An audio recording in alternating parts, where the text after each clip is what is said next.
Hello students, 11th class economics chapter elasticity of demand. इस chapter में अभी तक हम लोग इलास्टिसिटी ऑफ डिमांड की डेफिनेशन देख चुके हैं और इलास्टिसिटी ऑफ डिमांड को कैलकुलेट करने के लिए हमने परसेंटेज मेथड भी यहाँ पे देखा था। और लास्ट लेक्चर में मैंने आप लोगों को कुछ न्यूमेरिकल्स भी एक्सप्लेन किए थे जिससे कि आप लोग आसानी से न्यूमेरिकल घर पे प्रैक्टिस कर सकें।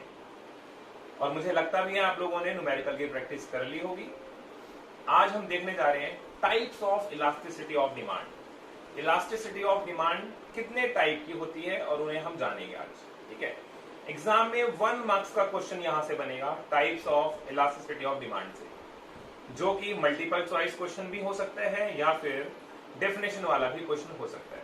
ठीक है, इसके बेस पर एक हमारा लास्ट टॉपिक होगा इस चैप्टर का, factors affecting price elasticity of demand. तो ये 1 मार्क का टॉपिक वहां 3 मार्क्स में काम आएगा। अगर आप लोग यहाँ इलास्टिसिटी ऑफ डिमांड के टाइप्स नहीं समझेंगे तो आगे चल के आप लोग उन फैक्टर्स को भी नहीं समझ पाएंगे जो प्राइस इलास्टिसिटी ऑफ डिमांड को इफेक्ट डालते हैं। तो यानी ये 1 मार्क का तो है इंपॉर्टेंट, प्लस में ये 3 या 4 मार्क्स से क्वेश्चन को भी सपोर्ट करता है। ठीक है, तो इसको समझना ढंग से आप लोग। पहला है इसके अंदर यूनिटरी इलास्टिक डिमांड।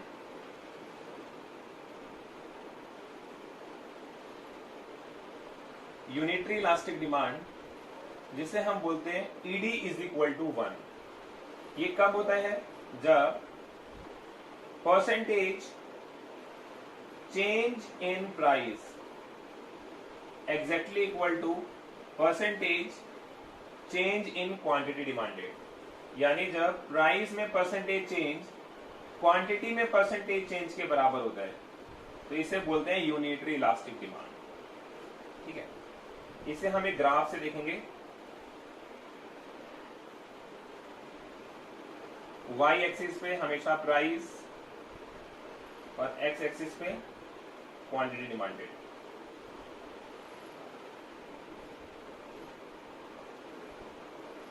यानी प्राइस जितना कम होगा क्वांटिटी डिमांडेड एग्जैक्टली उतनी ही राइज होगी। देख रहे हैं आप लोग?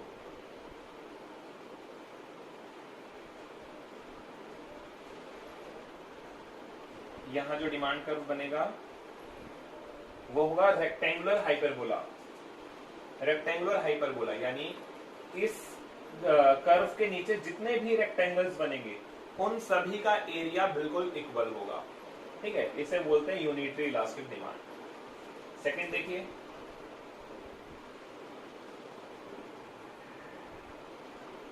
ग्रेटर देन यूनिटरी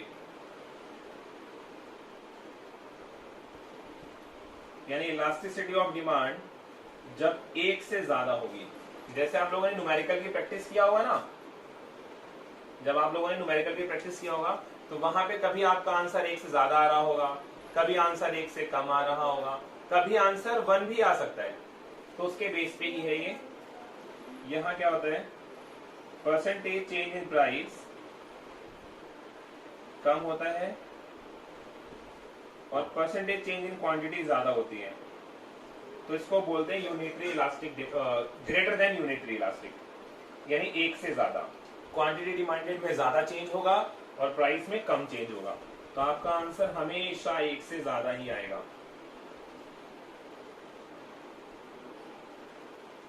जो आप लोग न्यूमेरिकल कर रहे होंगे तो इसको आप ध्यान देना, तो आपको पता चलेगा कि जब 1 से ज्यादा आंसर आता है तो उसको ग्रेटर बोलते हैं, 1 से कम आता है तो उसे लेस देन बोलते हैं। हम समझेंगे आगे।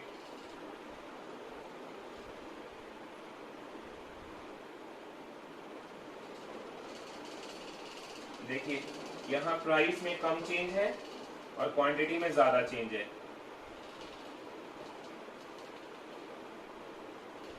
तो इसे बोलते हैं ग्रेटर देन यूनिटरी यानी 1 से ज्यादा। थर्ड है यहां पर लेस देन यूनिटरी।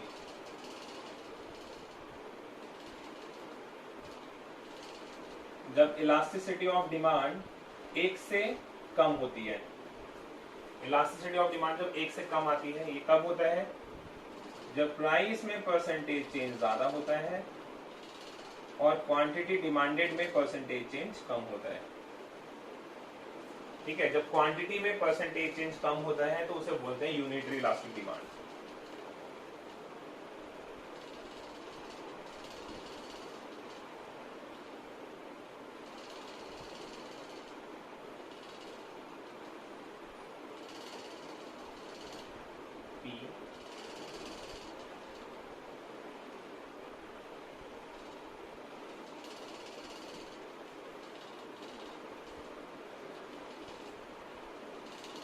ये चेंजेस हुआ है, तो यहाँ पर क्वांटिटी में कम चेंज है और प्राइस में ज्यादा, तो इन दोनों में देखो डिफरेंस देखने को मिल रहा होगा आप लोगों को। ये ज्यादा फ्लैट है, ये कम फ्लैट है। ठीक है, जब कम फ्लैट होता है या लेसर फ्लैटर देन होता है तो उसे लेस इलास्टिक बोलते हैं, ज्यादा फ्लैट होता है तो उसे ग्रेटर देन इलास्टिक बोलते हैं। नेक्स्ट है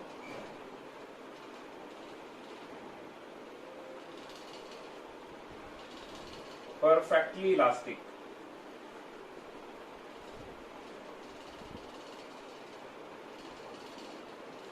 इसे हम इन्फिनिटी से शो करते हैं। परफेक्टली इलास्टिक में क्या होता है,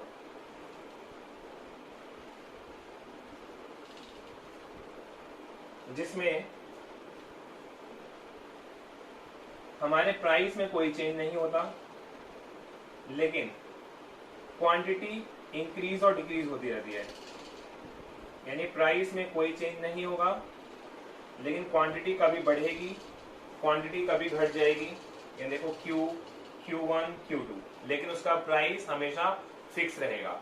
तो प्राइस के वेरी ना होने की वजह से जब क्वांटिटी डिमांड ज्यादा वेरी करने लगती है तो ऐसे सिचुएशन को हम बोलते हैं परफेक्टली इलास्टिक डिमांड। ठीक है, और एक लास्ट है हमारा और 5, देख लीजिए आप लोग, स्क्रीनशॉट ले लीजिए।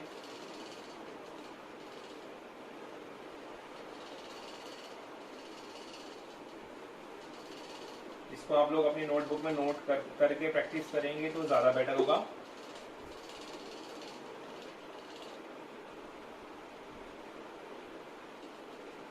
Perfectly in elastic,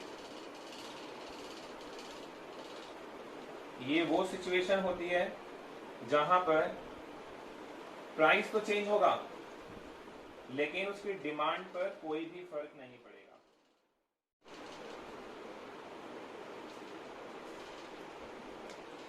fifth point है परफेक्टली इलास्टिक डिमांड, जहां पर क्या होता है कि अगर प्राइस चेंज हो भी रहा है तो भी जो क्वांटिटी डिमांडेड है उसमें कोई भी चेंजेस नहीं आते। जैसे अगर प्राइस P है, क्वांटिटी कितनी है Q, प्राइस P1 है, क्वांटिटी Q, प्राइस P2 है, क्वांटिटी फिर भी कितनी है Q। तो यहाँ पे डिमांड कर्व कैसा बनता है, यहाँ वर्टिकल बनता है। ठीक है, तो इसको बोलते हैं परफेक्टली इनइलास्टिक डिमांड, जहां पर डिमांड में कोई भी चेंज नहीं आएगा, डिमांड सेम उतने की उतनी ही रहती है। ऐसा होता है केरोसिन ऑयल के केस में, या फिर वाटर के केस में, सॉल्ट के केस में। इन सभी में क्या होता है कि फिर इनके प्राइस बहुत ज्यादा बढ़ते घटते भी हैं तो भी इनके अंदर चेंजेस नहीं आता। यानी जो नेसेसरी गुड्स हैं, यानी जिनका काम हमें यूज होना ही होना है, इन सभी गुड्स को बोलते हैं परफेक्टली इनइलास्टिक डिमांड। ठीक है, तो 5 टाइप्स या 5 डिग्री है इलास्टिसिटी ऑफ डिमांड के। इसमें से 1 मार्क्स का क्वेश्चन बनेगा, और अगर आप इसको सही से लर्न करेंगे और सही से याद रखेंगे तो ये 3 और 4 मार्क्स का जो नेक्स्ट टॉपिक हमारा नेक्स्ट लेक्चर में आएगा वहां आपको ये काम आएगा।